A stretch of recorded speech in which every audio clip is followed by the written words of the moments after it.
एक पुरानी कहावत है कि दुधारू गाय की लात भी लोग बर्दाश्त करते हैं, लेकिन यह कहावत अब जमीनी हकीकत में सच साबित होती नजर आ रही है।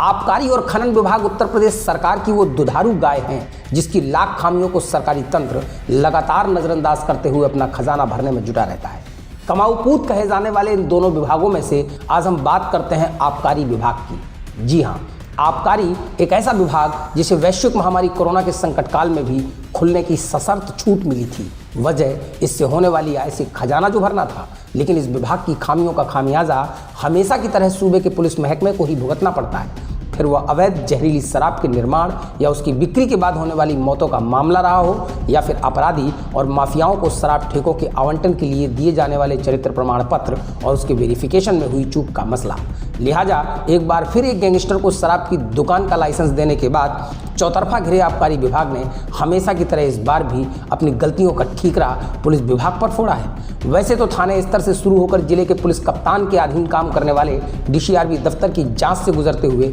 जिले के जिला कलेक्टर के कार्यालय तक पहुंचता है शराब की दुकानों के लिए दिया जाने वाला ठेकेदारों का चरित्र प्रमाण पत्र। लेकिन इस चरित्र प्रमाण पत्र पर पुलिस की रिपोर्ट के साथ साथ अंतिम मोहर जिले के जिला कलेक्टर की ही लगती है, जिसके बाद मिलता है लॉटरी के माध्यम से आवेदक को शराब की दुकान का लाइसेंस। एक गैंगस्टर को शराब की दुकान का लाइसेंस दिए जाने के सवाल पर आबकारी विभाग के आला अधिकारियों का कहना है कि विभाग तो केवल चरित्र प्रमाण पत्र देखता है और चरित्र प्रमाण पत्र का वेरिफिकेशन थाने स्तर से शुरू होकर SSP के माध्यम से DM की टेबल तक जाता है, जिसके बाद पुलिस की रिपोर्ट को आधार मानकर DM उस पर अंतिम मोहर लगाते हैं। इसमें आबकारी विभाग का कोई कसूर नहीं है। दरअसल यह पूरा मामला उत्तर प्रदेश के बरेली जनपद में बारादरी थाना क्षेत्र के नवादा शेखान के रहने वाले दिलीप जायसवाल और उनके भाई विशाल जायसवाल से सीधा जुड़ा है। इन लोगों के गैंगस्टर में निरुद्ध होने के बावजूद आबकारी विभाग के द्वारा शराब की दुकान का लाइसेंस जारी कर दिया गया। मामला जब मीडिया की नज़र में आया तो जिला कलेक्टर, पुलिस कप्तान और जिले के आबकारी अधिकारी से लेकर इस मामले से जुड़ा हर व्यक्ति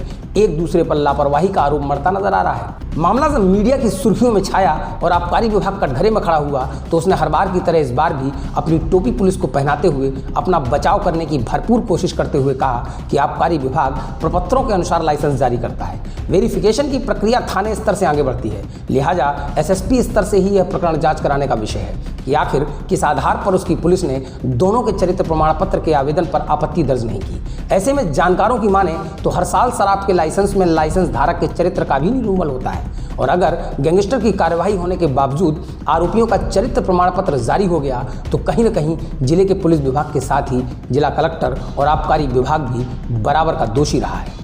जिसकी वजह से दो सवाल आईने की तरह साफ खड़े होते हैं। पहला, जब भी किसी व्यक्ति को गैंगस्टर एक्ट में निरुद्ध किया जाता है तो उसके गैंग चार्ट पर जिला कलेक्टर का भी अनुमोदन होता है, और यदि इन लोगों पर गैंगस्टर एक्ट के तहत कार्रवाई की गई थी तो चरित्र प्रमाण पत्र जारी करते वक्त जिला कलेक्टर के दफ्तर ने इस बात की तहकीकात क्यों नहीं की। दूसरा, पुलिस का काम तो लॉ एंड ऑर्डर को मेंटेन करने का होता है, और जब इन लोगों पर गैंगस्टर एक्ट की कार्यवाही अवैध शराब की बिक्री और तस्करी के चलते हुई थी तो अवैध शराब की तस्करी और निर्माण की रोकथाम के लिए बनाया गया सूबे का आबकारी विभाग और उससे संबंधित लोगों के द्वारा इन लोगों की पूरी डिटेल अपने कार्यालय में सुरक्षित क्यों नहीं रखी गई, ताकि भविष्य में जरूरत के वक्त इन लोगों पर निगाह रखी जा सकती।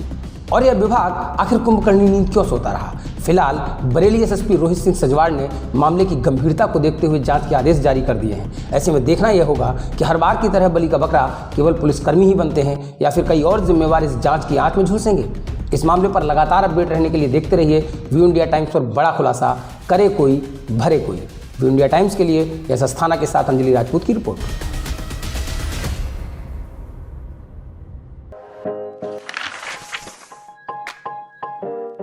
अपने आसपास और देश विदेश की खबरों से अपडेट रहने के लिए व्यू इंडिया टाइम्स को YouTube में सब्सक्राइब, लाइक और शेयर करें।